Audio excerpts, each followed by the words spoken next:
Hey everyone, I will give everyone a few minutes to jump in. I'm here with Coldie. Um, I had a couple technical difficulties, so we're doing things a little differently this time. Per usual, you guys know I'm always struggling with something on stream.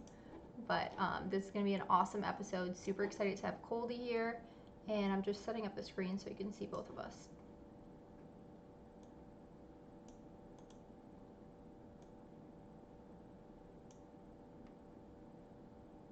There we go. And I'll let everyone kind of awesome. We have some people already coming in. Feel free and say hi in the chat so you can let us know that you hear us and see us okay. And then we'll kind of get going here. I am going to be looking at both computers tonight, which I know I've done on another stream, so sorry guys. Hi, looks and sounds good. Thank you. Awesome. And thank you for the follows that came in right before we started. Jama, JD2983, Frankie Needles, Coldie, saw that follow. Thank you. Um, Sweet. Okay, we have people watching and we're live. Thank you so much for joining me on Behind the Art, Coldie. I'm super excited to have you on here. We got the pleasure of meeting in person last year at Bitcoin 2019 in San Francisco, which was really awesome to be able to just see your work in person and meet you and just have a little chat. We got to mess around in crypto voxels and VR, which was pretty fun. But yeah, I'm super excited to have you here. And you've been creating amazing artwork, a lot of it on Super Rare for a while now. So I definitely want to get into that. And we're going to get into all of your cool 3D work. So if you want to just like briefly introduce yourself and then we'll start everything up. Cool. So my name is Coldie. I am by training, I would call myself a stereoscopic fine artist. Uh, on top of that, I'm an art director and I just dabble in all kinds of different stuff. I've made short films. I just dabble and experiment, and whatever creativity kind of hits me, I try to make it, and that is super challenging but super fun. In terms of crypto art world, I've been doing physical and tokenized um, fine art for about 2 years. And when we met in 2019, I was just kind of getting my feet under me. It's in this space, a year is Oh yeah, a lot. it's a long time. Um, since then, I've really been focusing a lot of my time and energy on digital, doing NFTs on Super Rare, and kind of continually always experimenting. Just part of it is I just have really crazy ADD and I just get bored super fast.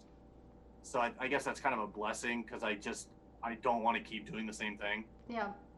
Um, so that being said, I'm just so busy doing stuff every week. It's something I hadn't thought I was going to do the week before. That's really awesome. And I want to go into your background in a little bit, but you have like been creating this series for a while, decentralized, and or sorry, I'm saying it as one word, but decentralize. Sure.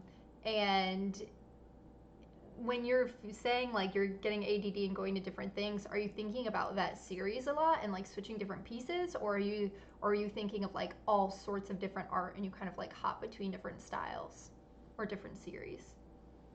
Yeah, I think I'm more apt to. I kind of have in my mind different buckets that I kind of segment an idea into. Like everything, just obviously we get ideas that are unfiltered, Mm-hmm. and whatever pops in, be it good or bad, I kind of just acknowledge it and be like, okay, like that's crazy.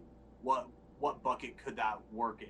Yeah. Because sometimes it's not like it's somebody's face. It's like, hey, you need to do something with a floating chemtrail. Like, oh, what the fuck is that? Like, so try to distilling those. I go into little buckets from Yeah. No, I think that's a great point. And also, like, it's always helped me with, um, Jim said, hey, me too, ADD Unite. It's always helped me when I get those ideas because I feel like I get them, like, at the most random times to write them down because I, like, kick myself later when I'm like, oh my god, I have the best idea ever. And I'm like, there's no way I could forget that idea because it's so fucking good. And then the next day, I'm like, what the hell was my idea? And I didn't write it down. So I've like always found that that's helped me, no matter what it is, even if it's not like a general like topic of the piece. If it's like the way I want to actually physically create the piece differently than I did before. So I'm totally with you on that. But anyways, I was kind of going all over the place. Let's kind of start at a little bit of the beginning. You said you're an art director. Do you want to talk about a little bit of what you studied in school and kind of how you got to that role to being an art director where you're at now? And in general, what does your day to day with that position look like?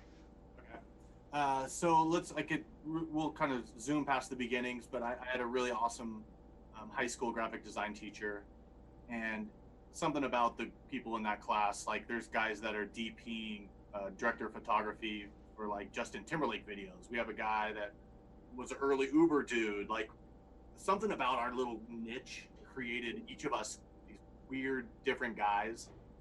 We pooled our energy, and like from that moment on, I knew I was going to be doing design.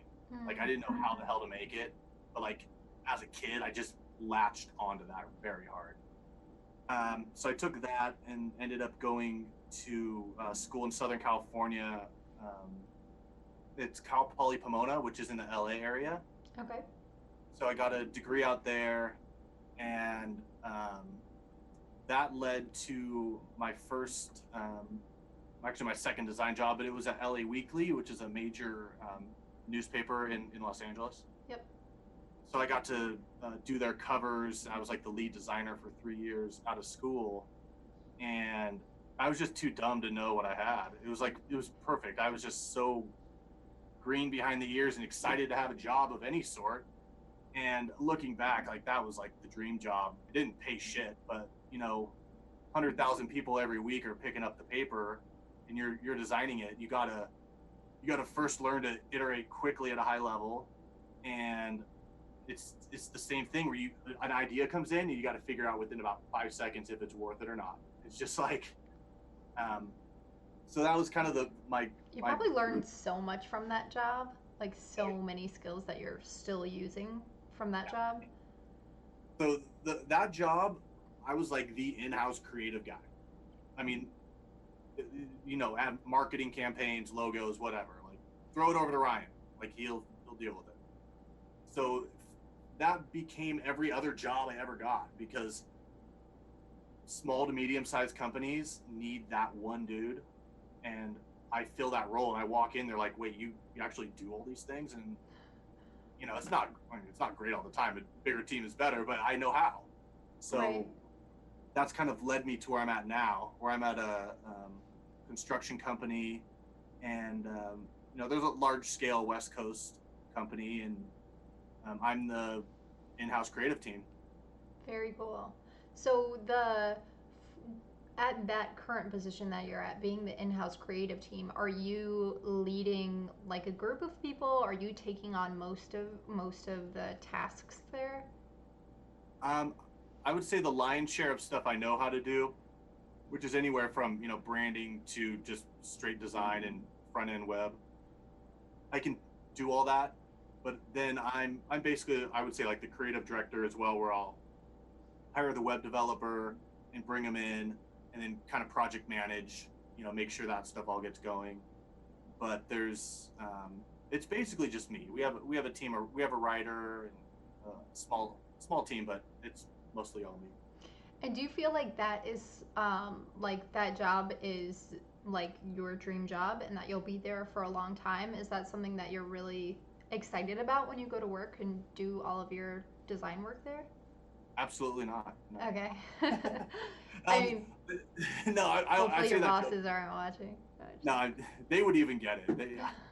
Um, no, I mean I'm super happy to have a job, and I have a child. So up until this point, before I had a child, I was a full-time freelancer. I was just living the artist life, and that didn't necessitate needing like benefits and these Right. like things, right? So I made that decision of stability to get a regular job, and because of that, I'm super happy I have this job. So, and they're really supportive. They know they know I'm an artist and I make weird shit. Yeah. They know that much. And I show them some things. I don't get into any of the finer details, but they actually want me to be able to leave. You know, it's like, Interesting. yeah, like and they're So it's super a pretty supportive. supportive community there, which is nice. Yeah, and they just know, like they know I'm the weird artist surrounded by a bunch of engineers. Like Yeah. I'm happy to be there, but they know I should be in a studio. You know, Yeah. so No, um, absolutely.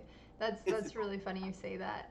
But no, I totally see where you're coming from. I even currently I'm full time on art, but and on my own brand and my own company. But previously, I was designing at a few blockchain firms, which their teams were amazing, and I really enjoyed it.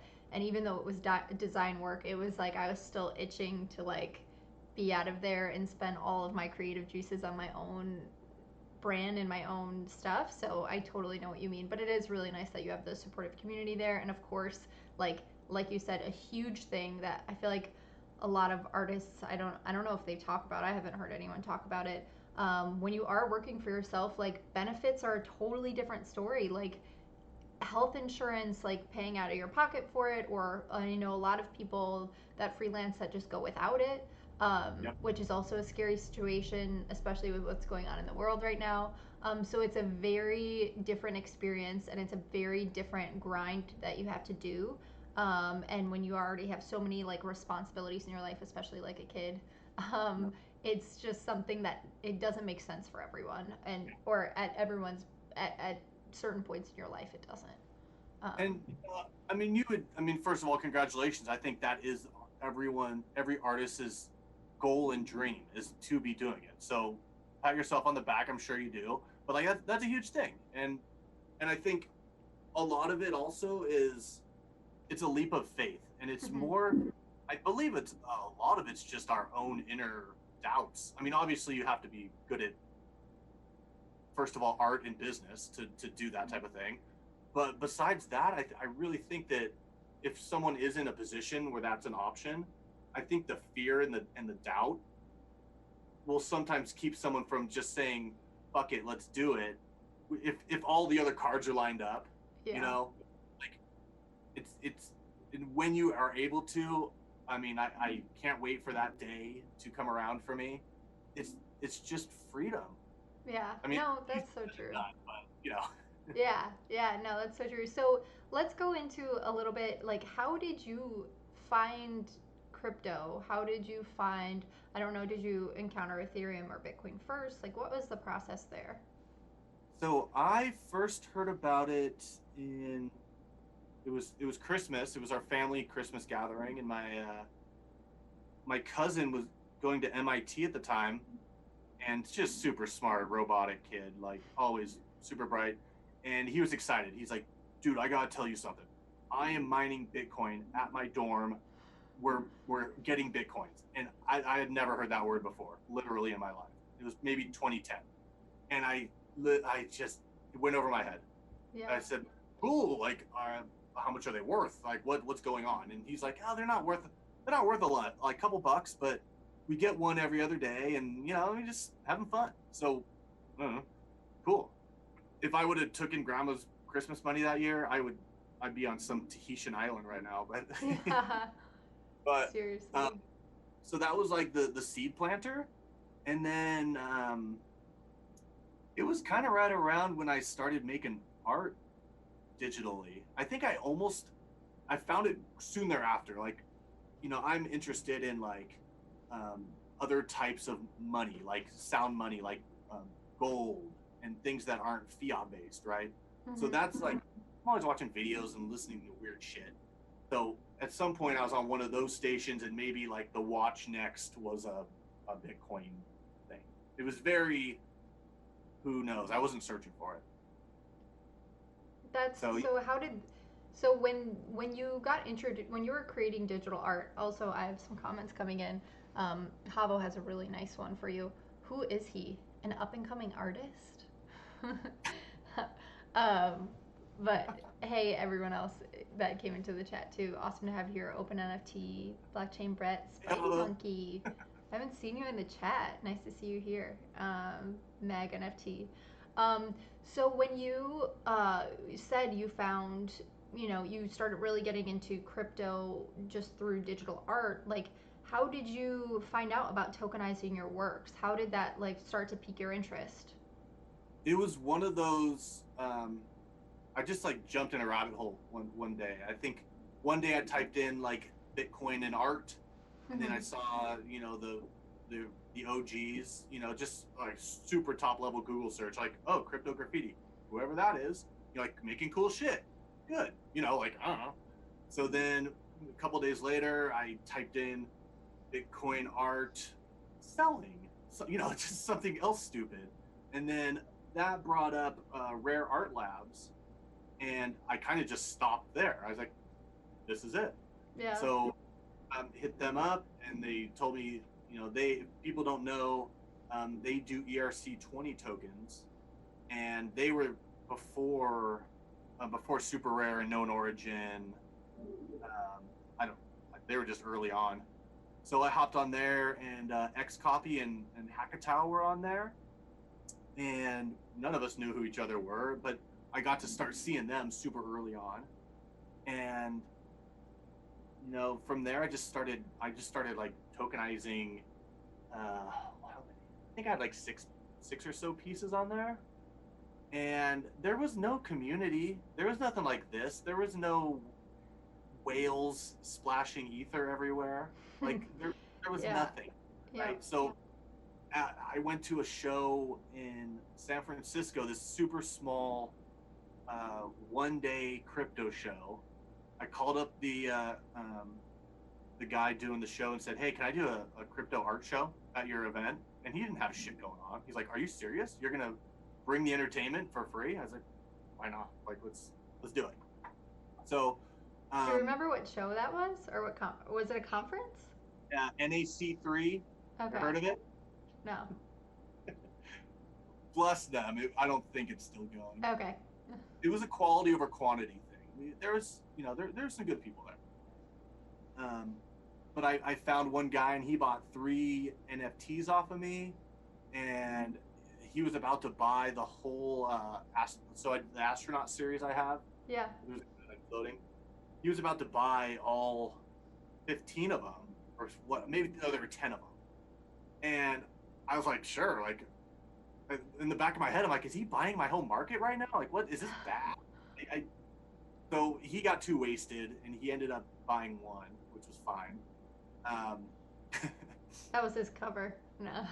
You always it's always interesting when someone comes up to you at a conference and tells you they're gonna like buy originals from you, and it's like, okay, yeah, let me know. yeah, exactly. you know? Want to Okay. start taking it up now, or Yeah.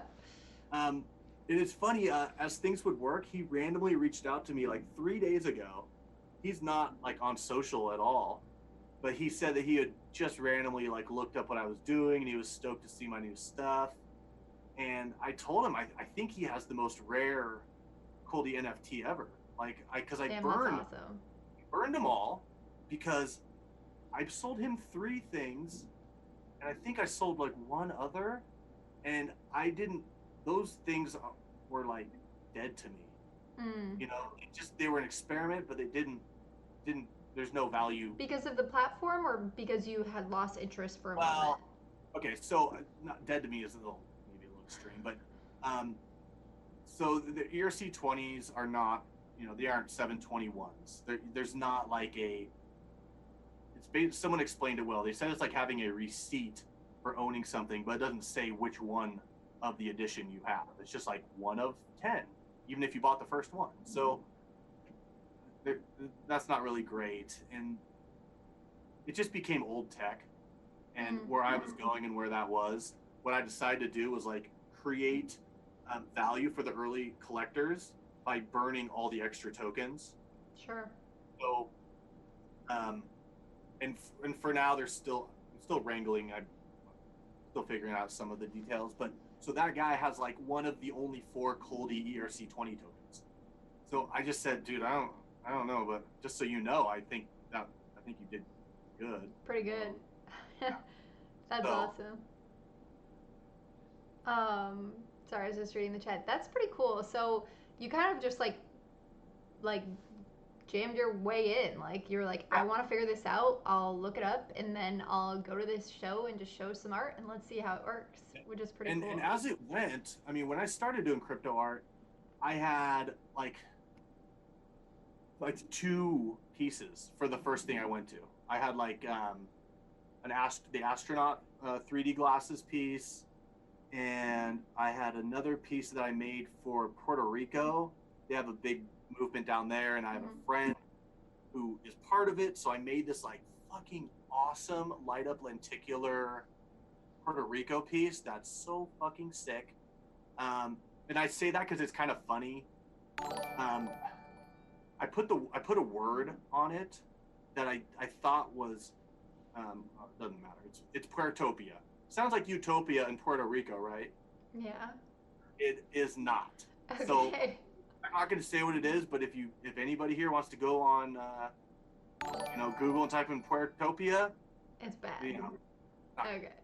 Um, but the piece of art's super sick. So it's kind of funny because like all these people like would have bought it if it just said Puerto Rico, but I put the other word, so like it's no one. And no they one were wants like, it. no.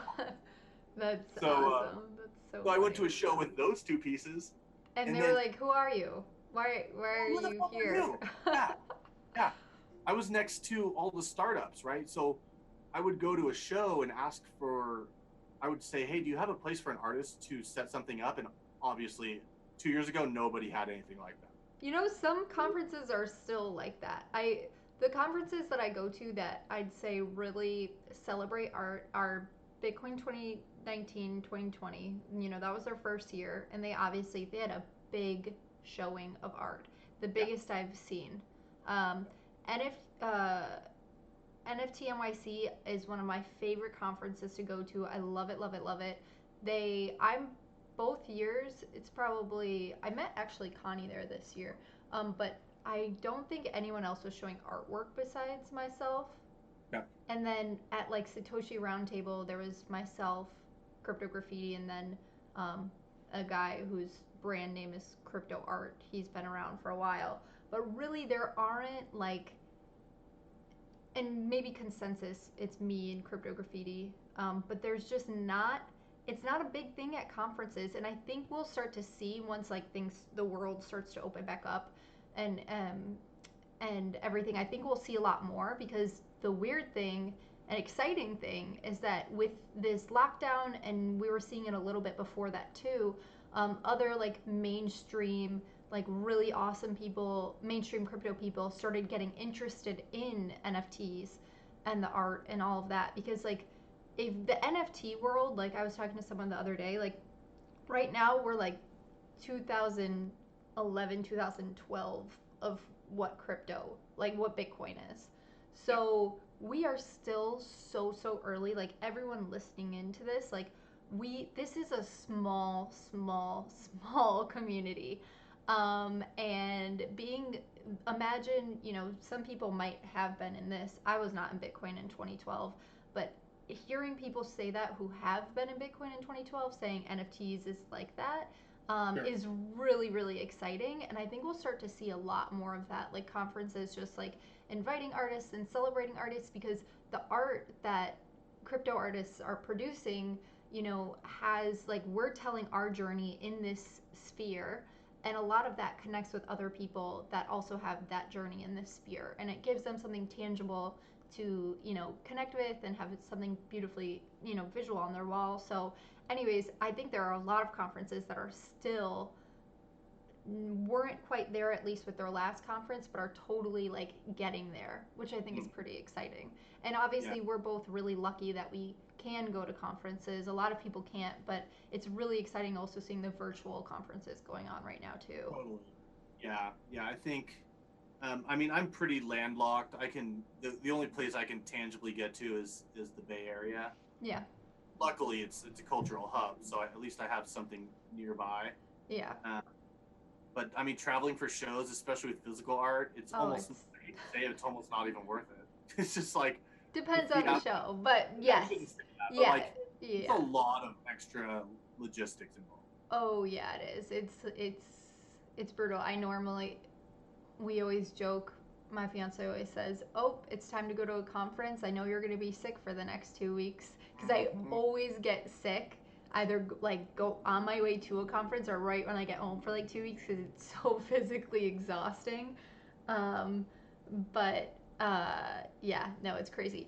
Anyways, so I want to jump into your art and your process, and I know you have some physical stuff to show people, which is really cool. I want to like just jump into like how this 3D glasses experience that you're getting with your art with the physical pieces, and you're seeing that move on the different planes. I'm sorry, I don't know the proper That's right. Yeah. terminology, but then like you took that and you put it into your digital work because you're taking the collaged portraits, the pieces that you're taking, and what I think is happening, and I don't know, I want to know what I think is happening is you're putting it on two different planes, like you're taking almost like a snapshot of it at one angle and then at the other angle, and then you're like twisting it is what I think is happening.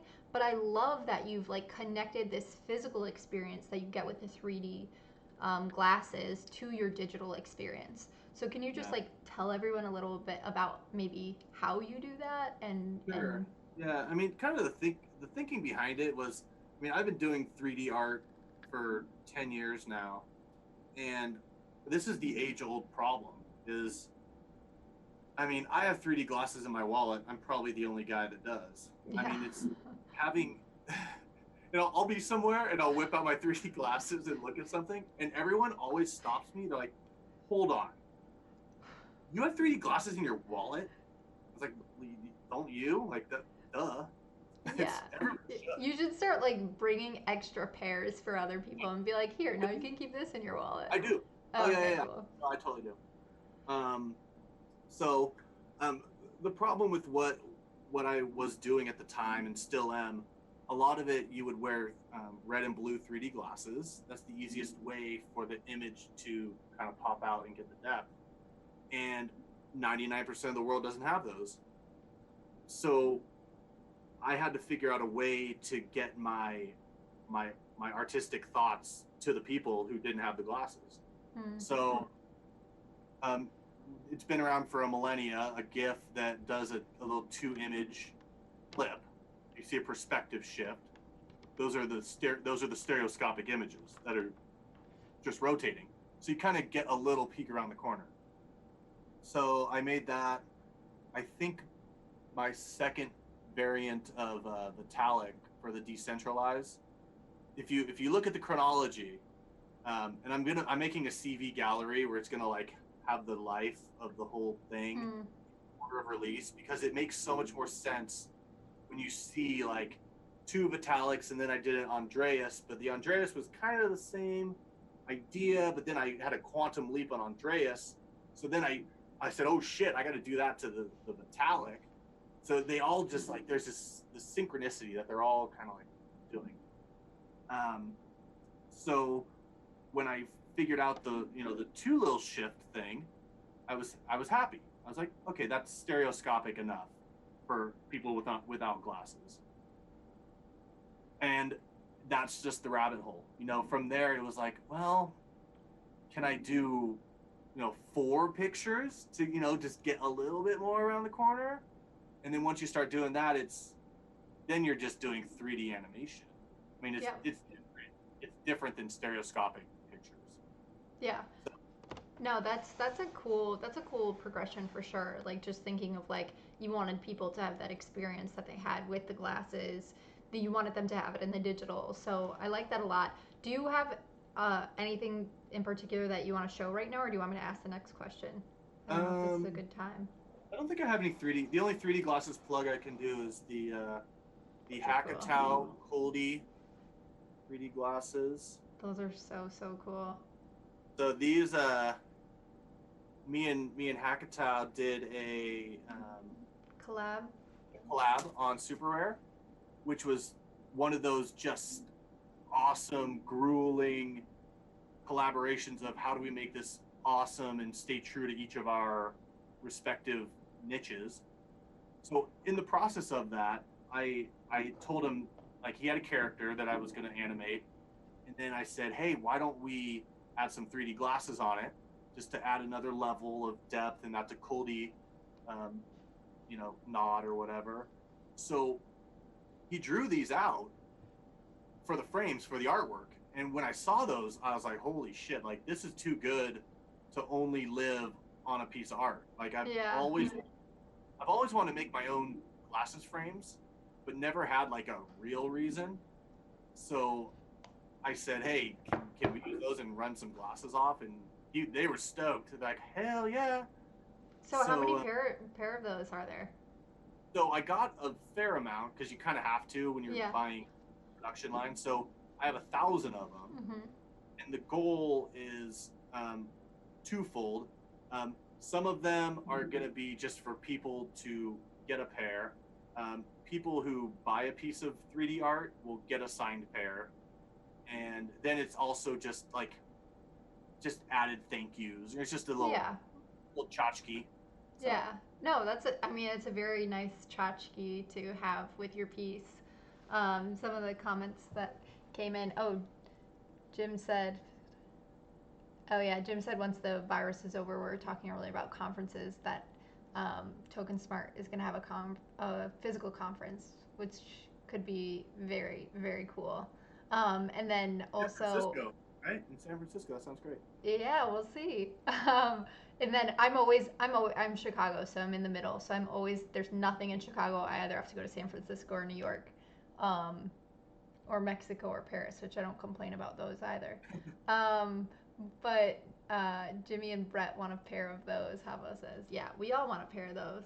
Hey, um, no, I think that's awesome. So I want to also ask you about in general, like your decentralized series, how long is that going to go for? What, like, how, like, when you're inspired by that and when you're doing, I'm assuming, like, research on all of these different people and you're finding, like, what to pull into each of your pieces, like, I'm wondering about that process, like, what you want the viewer to see when they're looking at it and what the goal of that whole series is. Sure.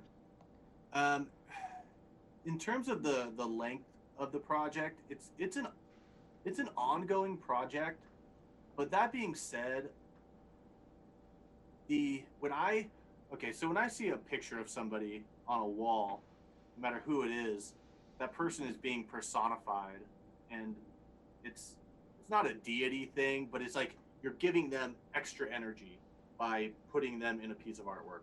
So my criteria of somebody who is being featured on this, I mean, it's almost like I'm in my way like showing love, like some type of approval for like someone on there, and I mean, there's a lot of really shitty people in general, and especially, I mean, God, trying to like digging into some of these founders of projects and trying to like find out like, do I want to personify this person?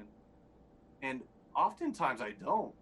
It's like there's plenty of people like you should do so and so. That'd be so sick. It's like that guy's a fucking asshole. Like I'm not gonna do that. So, and I don't know any of these people. I mean, people could all be fucking assholes. I don't know. But in my little like, I pick somebody and I say like, yeah, they pass the test of, you know, whatever, not a complete shithead. So once I do that, the process is actually the second most fun part is finding um, images to use, because it's the game. I've lived in art galleries and I know like how people use fair use and how you can, a small segment of a piece is not the whole piece. So if you use a small little segment, you're able to collage safely, because like Shepard Fairey, he got screwed. Yeah. He just took a Oh, pic, made a he got poster. so screwed. And I actually don't think that was, I don't agree with that verdict at all because he changed that piece so much. And like, I don't think that you could, I mean, for those who are watching that might not know, basically Shepard Fairey had a huge lawsuit against him from a photographer who took a picture of Obama at some, I don't know exactly what. It was an AP photo, I think when he Yeah, was still senator. yeah. And Shepard Fairey used it to create the infamous Hope poster of Obama that was released with the campaign and did amazing things for that campaign, and just having like a striking visual to go along with it with these like big word hope. But yeah, he got wow, that watching that like trial go down, I definitely don't agree with all of that, but that was scary just thinking about that from an artist, because I thought he changed, you know, changed that image in such a drastic way, and he stripped it of so much detail. So that was crazy to see. Well, I mean, really quickly, not to like spend too much time on it, but the way he got screwed was he was destroying evidence. Yeah, I know. So that's, I mean, like, Because he got I think, scared and he admitted that, but yeah. yeah. So I think all things being said, they would have given him a really hard hand slap, but once he crossed over that boundary, they were Yeah. just like, all right, game on, dude. Sorry, like, yeah. Yeah. So don't So, lie, anyways, folks. Tell the truth. yeah. So I mean, I learned from things like that. I'm always studying what other people are going through, and how you can use these tools as an artist legitimately. And so that being said, yeah, my pieces are obviously of found images, but a single nose it's just a freaking nose. And when it's all the same person, it's so fantastic when you take all these separate things that are the same person, and you put them, you got to scale them, and you could play with ear sizes or whatever I'm doing, but it's the same guy. It's like so much fun when you reassemble the two ears. You're like, yes, it's him again. Yeah, no, that's funny. And then are you looking for pictures that are all like front facing, or do you have like, are you getting like some side views of ears and stuff like that? Yeah, yeah. So I mean, sometimes there aren't any good pictures of their head. Mm. Maybe they're always wearing a hat, or whatever. There's always some issue, or they're all super low res pictures. So there's definitely, it's just part of the game. It's just scrolling, looking for good pictures, and being respectful enough not to use too much of one picture, because I Yeah. get it. I'm an artist and a photographer. I would only want to see something that I would say, okay, they totally did something different. Right. So I play both sides of the coin there. Do you do, No Shot says, do you do anything else to the slices besides cut them out? I'm doing like I'm starting to do depth maps and different things where you can kind of mesh layers and get more of like a topographic map type of, give them depth like that. Um, I for for several reasons I actually kind of love in 3D world. It's called what's it called? I don't know if they call it comic booking, but like in 3D comics, it's a very common um, way of doing it, where there's just flat planes. Mm. And to me, it is almost a more surreal um, pop art view when it doesn't have like the perfect shading of, when it goes around, you see like the edges. I Yeah. kind of love the low tech aesthetic. Okay. That's You know, interesting. I think it goes well with the way that you animate them too, though, because it's this simple movement. It's not like, which is I mean, it's simple, but simple is sometimes the hardest thing to achieve. But it's like this simple, just like almost like more delicate movement than something that is like more like robust and doing a lot of things. So that totally makes sense that that goes with your. that's a good Um, question. Yeah. and then also, Dank VR wants to know what's your hat say. Oh, hey, Sub Pop. All the '90s kids. Sub Pop Records, the original label for Nirvana. They're in Seattle. If you're a grunge baby like me, you probably gave Sub Pop a lot of money without knowing it. So He says, "Oh, cool. Yeah, 90 Seattle." Matt Kane said. yeah, Um, I've oh, been to, and uh, oh, go ahead. like 30 Pearl Jam shows, dozen Soundgardens. I I've love me seen some. your art from some of your the concerts that you've gone to. You like put one out that looked really cool. I don't remember exactly which concert it was. I've been my biggest love is 3D concert photography, Okay. and I for a while I was like, why doesn't Rolling Stone just freaking hire me? Like, That'd be I sent nice. them all little stupid care packages. I'm like, hey, I'm Coldie. Like, you want me to shoot 3D concert pictures all year for you? They're like, of course not. Yeah, Like, what? no. No, maybe. You never know. You Um, should. that could be your next dream job. But Really want. Oh, go go ahead. ahead. Oh, no, I was just reading some of the comments that came in. I got to shoot Coachella 2 years in a row. Whoa, no way. Yeah, I got to. So the way 3D and art, my just way it works. At LA Weekly, I did a 3D concert poster for the event. Mm-hmm. That was my first ever 3D thing of any sort. And it went so well. It was so funny. My boss called me like in panic. She's like, "They are literally tearing down the merch booth. All the posters are gone. You gotta get down here." So I get there and they had like wallpapered it all just because we had a shitload of these posters to hand out. There was nothing left, and there was one girl who was tripping on. She must have been on Something. mushrooms, something heavy. She was like having an experience, and I was just like hanging out with her for a second, and it was decimation. It was like fucking awesome. So from that, the Coachella people were the promoters. So I just said, "Hey, can I shoot 3D concert pictures? Can I get a photo pass?" They're like, "I don't give a fuck. Sure, like here." That's awesome. I have a very cool collection of 3D concert pictures from the pit. That sounds really cool. I've never been to Coachella, but I've been to like Lala here in Chicago, which I know is different, but I enjoy. I hope this summer I can make it to one once we all open back up. But that it's just like it's such an experience, and you remember it forever, which is really nice. Matt Kane, or sorry, Matthew from Scent asks, "What's your favorite Pearl Jam album slash song?" Ooh, man. How much time? We have 4 hours.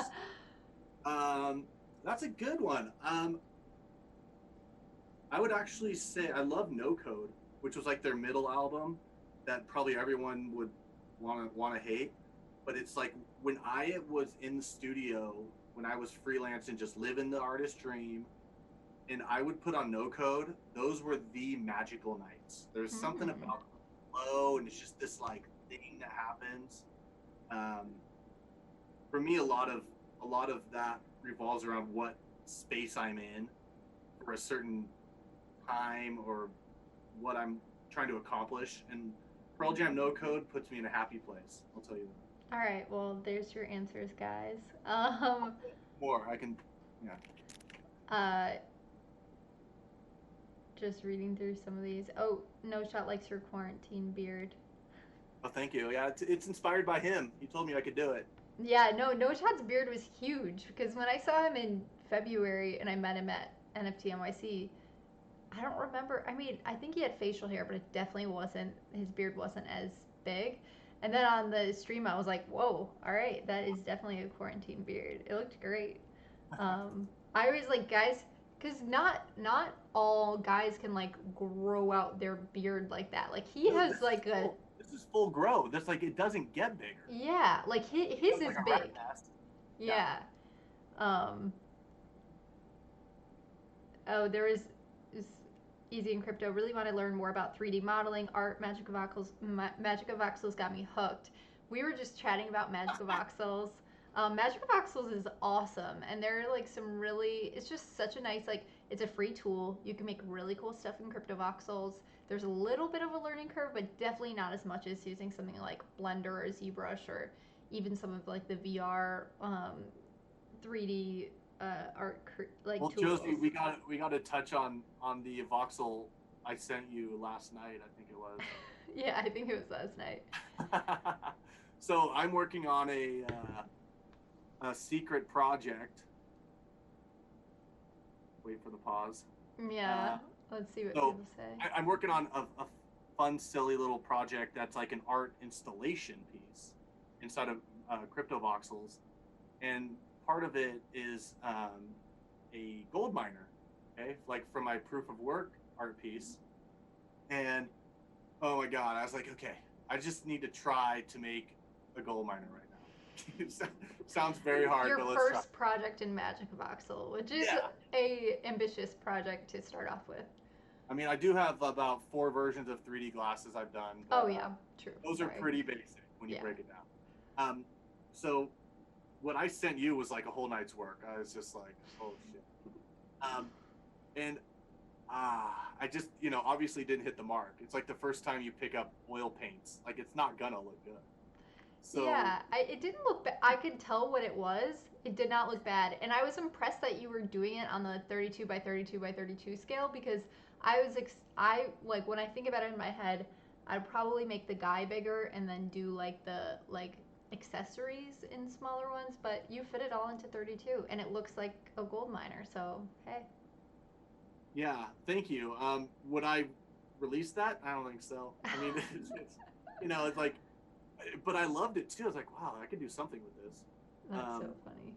but so I'm working on this thing, and I have so much respect for the builders. Just like it, it goes back. We can talk about this later, but the event with the cat show and Yeah, the let's talk Citadel. about it now. Okay. So um, I have so much love for people who know how to build spaces and use voxels in like a highly intelligent way, because my 32 by 32 version, it's like a kindergarten drawing compared to like Alada or Trippiagi or there's a thousand. There's So many talented I builders in don't even there. talk about all you guys. All you know who you are, and I just see what you guys whip up, and I just like. There's a reason that I stick to making stereoscopic art and don't focus on building. It's like Yeah, you it are the takes builder. practice, but no, there are some really, really talented builders in cryptovoxels that I'm Oh like, yeah, holy shit, how long did that take you? yep, yep. Um, So the awesome thing is, as I'm doing these shows, it's just I'm doing this for fun. I'm not. It's a charity. There's no yeah, money. Like I'm helping feral cats, so it's so much fun to like just spur a conversation with somebody who reaches out and says, "I want to help," and I love that. I love that because I don't have a list. It's not like, "Oh, great, I need you to write 4 blog posts like once a week," and blah blah blah. I say, "What do you like to do?" Like that yeah. is where we're starting. Like, do you like to? I don't know. Like whatever you say you want to do, I can make up help I need because it's just me. So Totally. So do so you for a want to build, talk about the event that's coming up though? Because I think that oh would yeah. be awesome for everyone to like hear about what you're doing and kind of like what that's going to be about and when it is so they can mark their calendars if they haven't yet. So actually, wow, I need to get to work. It's June 26th is the opening, and it's called the Kitty Bungalow Virtual Cat Art Show. Rolls off the tongue really nicely. And what it is, the background of it is I've been donating lenticular art for 3 years now. It's my old LA Weekly boss. Um, she is part of the board for Kitty Bungalow, and she runs the art show every year. And last year, I'm just in the loop with her. We're friends. I'm always telling her about crypto art, and I'm telling her, she was laughing at me at first, but now she gets it. And so about a year ago, after the last event, we I was kind of joking around, but I said, hey, why don't we do one in the virtual world? And you know, the crypto people, they came out big last year. Crypto Kitties donated some stuff. Crypto Caillou donated some stuff. I made a piece. So our crypto crew was pretty solid for the first year. And when we talked to the rest of the charity and said, I was willing to step up and make the gallery and help produce the whole thing, they said, like, obviously, let's do it. So, you know, it's a shitload of work, but what makes it so worth it, it's the community. Like, off of that the first Citadel show, I have like legitimate good friends and Oh people yeah. in the cities, and it's not even about like what we're each getting out of it. We're just having fun and trying weird shit, and half the time it fails miserably. Like our builds will. You were in the same building as us. Our builds disappeared like 5 times. Yeah. Awful. It Yeah. was awful. Like, But it happens, and everyone just kind of figured it out together, yeah, which it's is fine. like part of the process, especially when working on a platform that is still so new and working through things.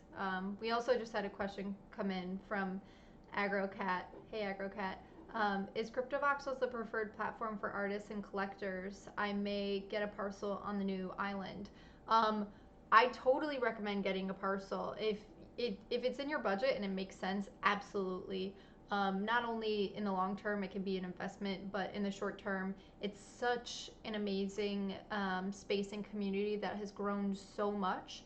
And right now is a really amazing time to be in CryptoVoxels because we have gotten over some really big humps that, in the past, like there was no color, there was no Click magical drag. voxel import that worked. There was just, what'd you say? The click drag. One Yeah. by We used that to place blocks one by one. So there's so many advancements that have happened there. It's very, very, very easy to build. Like you can build anything you want, which is what's really, really amazing. And someone just brought up Decentraland. Decentraland is awesome. Decentraland is, I think there are a little bit more barriers to building there, in my opinion, unless you're just using the basic like assets that they have already in the like in the builder that they building have kit. for you to use for free. Yeah. Um, and I know they're working on getting like GIFs supported. I think that's still a work in progress, and you can't just like upload images or make links. So that's what makes Decentraland a little bit harder to use right now, but it's still great, and I wouldn't deter anyone from it. But CryptoVoxels definitely has like a strong artist and collector community. And AgroCat, if you have time, tomorrow actually there's a work in progress meetup that sent Matthew and Rizzle host, and it like brings like 40 to 100 people every week, and you can just pop in just simply from a URL, and just hang out with people and kind of see how you like it. And for AgroCat and other people in the chat as well, if you guys have been itching to build in CryptoVoxels, sorry for this little tangent, but if you've been itching to build in CryptoVoxels and don't have land, can't afford land, ping me. I have land that's empty that I would love to give you access to build on. There's so many, if I run out of those pieces of land, there's so many other people that have empty land that would love, Badly. yeah, that would love to have people build on it. And we just give contributor access. So if you even want to try it out, go for it. Just ping us. But sorry for that little tangent. But it is such an awesome Hey, community. give me 1 minute. Oh, sure. Bathroom break, everyone. I gotta plug Okay. my computer in. Hold on 1 second. Okay. While I was talking about that, anyways, and feel free if you have questions coming in about anything. Oh, AgroCat, what time? Oh yeah, 12 p.m. Pacific. Thank you, Easy and Crypto, for answering that. Hey Lander, welcome. Coldie just took a quick break, but he'll be right back. Oh, perfect. Matthew just posted a link. Thank you, Matthew. Um, hey, hey. But yeah, no, it's such an amazing community, and so many people that are watching this right now are a part of that community and have seen it grown over time. And it's just a nice place to be able to show off your works, show off your NFTs. You can easily drop images in there. We can do a little tour of cool builds one day. I kind of been wanting to stream that, so if you guys are interested in that, let me know if you would want that. Cool. Welcome back. Thanks. Awesome. So that is really cool. So I did want to touch on. We've seen scent grow. I did want to touch on something else, but Before we leave that, I just yeah. want to say, so if anybody wants to contribute art or building Oh or any yeah, like I got some promoting, comments. donating, if you don't want to do anything, but you want to help some really like feral cats, so 2 minute thing. Mm-hmm. In Los Angeles, what they do is they'll trap feral cats, or they'll get cats brought to them, and they domesticate them. They make them like able to like be around people. And then they get them actually adopted by good families and give them an actual real. That's interesting. Normally, I'm more familiar with maybe this like bungalow setup helps them transition. I'm familiar with like TNR, like trap, neuter, release. Yeah. They do that That too. too. They do Okay, that too. cool. Okay, Yeah, because exactly. some feral cats probably shouldn't be socialized, or like it's too late on in life for them. Sure. But yeah, Yeah. younger cats, I mean, they obviously live way longer and live way better lives when they are socialized to be with people. Yeah. But that's awesome that they're doing that. Yeah. It's So, such a good anyways, I don't want program to. to do. No, yeah. They're really good things. So basically, I'm looking for help. Anybody who wants to show art? I got 4 buildings that I need to fill up. Um, Builders, if you want to do anything to the exteriors, I'm game for anything fun. Um, if you are just looking to help cats and you don't want to do anything, and you have a pile of ether, they have an ether address, and I just literally whatever I can do to get these cats help is what I want. And So this even just if you don't have a pile of ether and you don't have any yeah, skills, you can show up. Like you can totally, like show up to the event and just like 100%. participate is I always like want to stress that with people like participation or just supporting something simply through Yeah, like being online during it or something is huge to creators. Like that means so much to us. So even just like being there would be really awesome. yeah, it'll be fun. Oh, and Easy in Crypto said he would love to help do. He's been creating these really awesome, like landscape voxels. Okay, So he could probably do some landscaping for you for the event, which would be pretty cool. nice. People like your shirt. Do you want to show your shirt really quick? Oh yeah, sure. So this is a T-shirt project I'm working on. Um, so these are limited edition shirts where I got them screen printed, and then I have them cut, and I bring it to this fashion designer who's like a legit dude, and so he sews them like super, like the edges are really like super nice. So, um, funny story behind this. It's taken way like I had production delays and then a pandemic on top, and it's the perfect storm. Yeah. So I've sold a fair amount of them, and this is I never get to wear this thing, so I just wanted to put it on. No, it looks great. I like the color combo. Thanks. Um, yeah, everyone DCL blogger likes the concept. No, that's very cool. Do you want to? Is there another thing you wanted to talk about? Because I kind of wanted to bring up a little the Twitter stuff that we were talking about earlier. Oh yeah, no, I Do you have want to talk about nothing. that? There's no yeah, I Okay, like cool. everything. So I was Goldie and I were talking before, and um, there was an interesting tweet that went around. A lot of people were liking, retweeting it, commenting it. It stirred up a little bit of interesting conversation that I wanted to talk to Coldie about. And also, we'll get like deep into this conversation when I have Sparrow on. I don't know if she's watching right now, but I really, really want to talk to her about this topic. But in general, do you want to tell them what the tweet was? I don't remember the exact Sure. words. I don't know. I'll paraphrase it. Um, but basically, what the tweet was, I I I I've been collecting little crypto arts here and there, and there's certain I love grungy distorted things, and I was buying these grungy distorted things that I thought, wow, man, this however they did this glitch effect is so on point. Like from an analog guy who uses Photoshop, it's like that was a shitload of work. Like that is awesome. Kudos, right? So, um, you know, I found I think it's photo is it photo mosh or Yeah, mosh I think so. photo mosh, Something like that. and just my gut reaction, I just started like crying inside, just crying. And at the same time, the effects were cool. I was like, damn, that's pretty sick. You can hit a button and like have something happen, and it just created this like turbulence in my whole like psyche.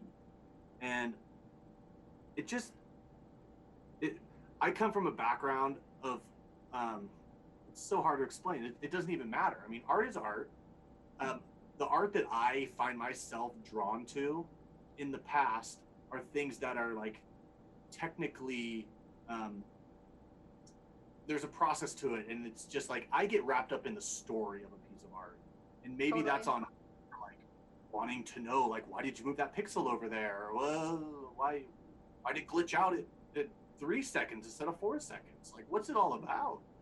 Yeah. And when I saw the opportunity to hit a button to get that effect initially, it was just like whoa fuck like I just paid somebody like $100 or something, and I just it made me not feel like that value exchange had happened because Mm, like I think money and whatever you're exchanging, it's a value exchange, totally. and so it just like I didn't know what was happening until I saw what was happening, and I just like freaking fired something off. I was like I just had to get it off my chest in what 140 characters, right? So that was the fucked up thing, right? So I say blah blah blah, like not happy, tweet, right? And then I could write a freaking dissertation of what I actually felt, but I didn't. So some people are like, "Yay!" And then some people are like, "Boo!" And then, you know, I have another 140 characters of like, it's just it was a losing battle. Like I couldn't speak my what I really felt. Yeah, I think it was interesting because I think some people who, regardless, I think it's kind of cool if everyone in the industry kind of like knows the process and story behind things, or at least gets intrigued by it and starts knowing about these different programs like, you know, I keep calling it the wrong name, Photomosh or whatever it is, because I think that is important. It's not, in my opinion, it doesn't make it less of art, but now you know you're going into, when you buy a car, you do research on it. When you Yeah. buy, you know, anything that you buy that you find an investment or whatever it is, even if it's just something that you like you should do research on it. And the tweet in it's what I think was good about it is it gave people that knowledge of that some things were using this technology, which is totally fine in my opinion. But now people can do better research on things. And if they like that artists are using that and they don't mind it at all, that's totally fine. Yeah, yeah, But if they are looking for art that they think took, you know, laborious and intense hours, and that's something that they really want in their collection, now they have the knowledge that maybe an art piece that has that effect um, wasn't that. You know what I yeah, mean? yeah, exactly. And the great thing about it was I've always loved the look. I love the self-proclaimed trash artists. I appreciate movements for movement's sake and like what they are. Like we are Mm-hmm. all in movements and there's sub movements and there's like I love some of those artists and they're just raw and edgy as fuck and they don't care at all what you think. And believe me, that's the most punk thing ever. And I mean, I many times I wish I was as edgy as them. Like they are just doing some like crazy shit. And Yeah, and I get inspired by that. Like there's I mean my if you look at my color palettes, like I I love almost like a muted color palette with like a splash an totally. accent, right? I Like see that from you all the time. Yeah. so I just there's certain palettes that like your mind goes to without like choosing to go there. But when I'm looking at some just crazy like psychotic collage that's just pinks and purples and greens and like there is literally every color in the rainbow and it works. I was like, holy shit, like that's really rad. So I've really expanded a lot through this whole process. And Yeah. it's things like that where like as soon as that started happening, I just started like going around like what are people making in general? Like what's mosh? Can I pick a mosh art? And is my brain savvy enough to like spot one now, and sometimes yes, but in that process, I saw some crazy shit, and I like just wanted it all. Yeah. So I think it it's was interesting. I think that portion of I'm gonna read these comments and then I'll tell you what I think. People said, no shot. I think people just want to know that there's uniqueness to any art they pay for. Knowing there's some individuality. Sorry, can't speak. Embedded into it or thought behind it, even if you use photomosh. If there's a unique concept, then it has value, which I totally agree. And using yes, crypto, there's merit to anyone making art. 100% agree as well. Um, oh no, shot said, but if you straight photomosh just to photomosh, then it's a glorified Instagram filter. That's so funny. Um, but you know what I also do think is interesting, and not all of the trash art movement um, is doing this or has done this, and I've talked about it before. But I think anyone can make art, and if they oh yeah, really enjoy making it, then no one can stop you from doing that. If someone thinks it's shit, too bad for them. Don't look at it. yeah, The part that I really struggled with was when the movement, because of people like lashing out against trash art or not saying that, and this is nothing to do with you, with, but people saying like maybe trash art isn't art and all of this, then it turned into this weird, for some artists, not all, but it turned into this weird like game of like ripping other artists' work off and taking other artists' works. I've seen it done to yours, I've seen it done to X Copies, I've had it done to mine, and giving this like feeling that in my gut, it just feels like my art has been stolen in a way. And when I've directly reached out to the artist who did it, um, they said, no, I'm perfectly allowed to do this. I like, this is my right. I'm parodying your work. I'm actually making yeah. fun of your work because you represent the crypto establishment, was what they said, which I think is so funny and so bizarre because and credit to all of the amazing crypto art and NFT art platforms out there. They've done such amazing things for the space, and I collect myself on there. But really, I've avoided being on any like curated platform for a really long time. I've never minted on Super Rare, Known Origin, Maker's Place, and it's been something that like I really wanted to be on a platform that wasn't curated. It meant a lot to me. So for an artist to say like, oh, you represent the establishment, when literally all of my work and the way that I release it, in my eyes, has been the opposite. I thought it was kind of interesting. So I would love, if any trash artists are watching this or watch this later, I would love trash art to be awesome fucking trash art that is not ripping off other artists or targeting other artists. And I would 100% support that. You know what I mean? Like anyone No, can make honestly, art. but yeah, So that's a little bit of what I think with that movement. I don't. I think it's people should know about Photomosh, sure, and like I said, anyone buying anything should always do their research and know what they're purchasing. I don't think it's bad when people use it, but I think it's cool that you kind of brought light to it. But I would love like, let's make trash art trash again and not yeah, copyrighted. You know. yeah. So I think that was kind of interesting, and I And, just wanted to talk about that. and that being said, I think there's also something to be said. Just total transparency. Just like, I don't give a shit. Just tell me I hit a fucking button. Like it's $100. I don't care. Like, just make that known. Like I'd love to know. Like, are people doing their own animations? Are people, what? I just want to know their process. Like, if something shows Yeah. up on the screen, when I collect art, I am buying a piece of that artist, Right. right? You as an investor, what you do with art is you if you buy from an early artist, you look at that piece of art and you're speculating. You're saying, wow, I like where they're headed. I think this artist could be prolific, right? Yeah. That's what the investor would say. So as a collector, I want to know everything I can because I want to have a relationship with this piece of art and the person involved. And the more I can know, geez, these random conversations I've had on Twitter with somebody I bought a piece from, I said, "Hey, how'd you do that?" And you know what the first thing most of them say?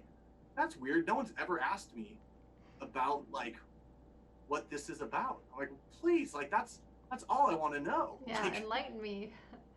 and it's awesome because then you have a relationship with the piece of art and the artist, and it's just this beautiful cycle. And just the art historian in me just wants to know, like, how did you come about making this thing? No, I completely agree with you. Um, some in the chat, Spidey said, how much modification to an original piece does the new piece take to become original again? Well, I mean, if you're talking legal in the courts, it's almost in a scary way minimal. Courts will often side with the artist with case law. Um, but I think like for like artist to artist like respect levels, you know, like you could be like, dude, did you really fucking do anything? You know, when that's worse of a slap in the face than a judge. You know, like if the art community is like, that's fucking ripping off somebody else. Yeah, Like, and I think it's like, I think they've put online at least like a number to it. Like, I don't remember, 30% is a number that I've heard a lot. Like, you need to, like, only either 30% of it is left or like you have to change. I think you have to probably change more change than 30. It's pretty 30% of it. liberal. Yeah, I think you have to change more than 30% of it or something. And it's more like the context. So I just saw a documentary. I forget what it was, but I was watching a documentary on this type of thing, and they showed this old photo from Life magazine where there are these people in a stadium. There's just this old picture of these like four men in a stadium, and the heads were replaced with like pixel squares or something.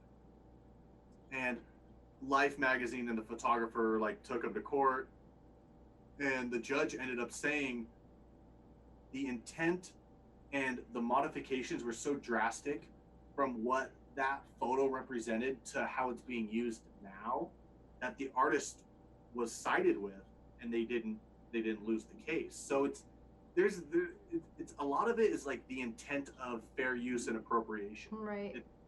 You know, if you're taking a picture of a cow, but then that cow is, oh shit, I don't know, driving a car upside down, like, I don't know, make up shit. But like if it's completely different, then that cow is just like the embodiment of a cow.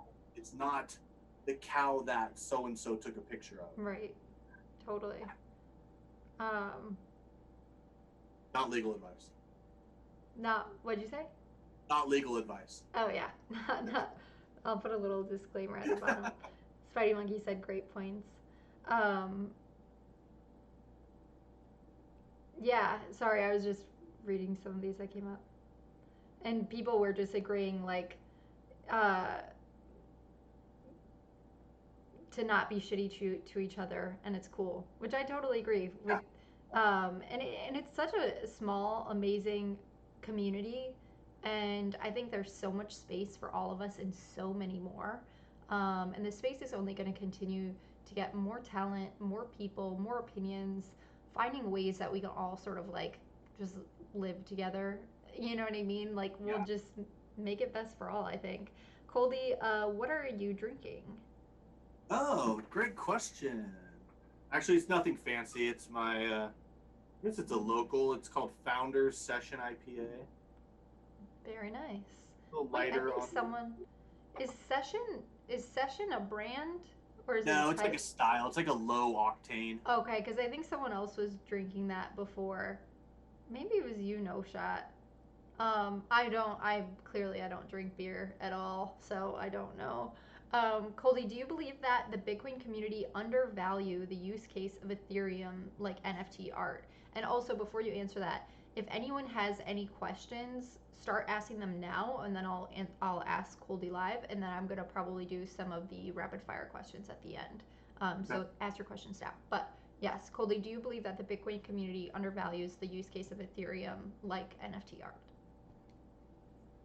I mean, I'm going to come at this from an artist standpoint. I'm by no means like a smart contracts savant.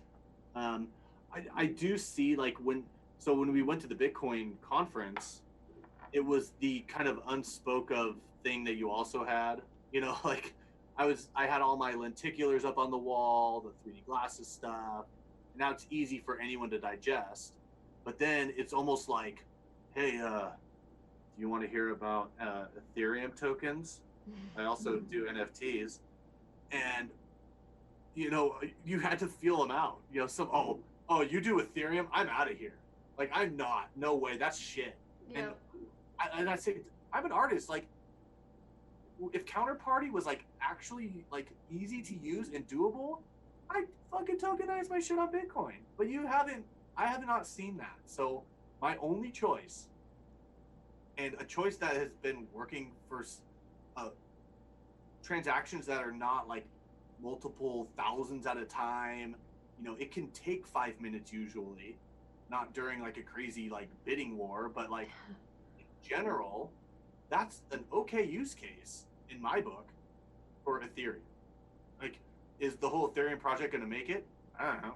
Like, I have no idea. I hope it does because I have a shitload of NFTs. But even if Ethereum doesn't get mass market adoption, there's gonna be a need for these simple smart contract platforms. Like Ethereum could just be like the NFT asset thing. Like there's plenty of freaking assets that need to be tokenized. Like I don't think I think there's a lot of shade thrown from like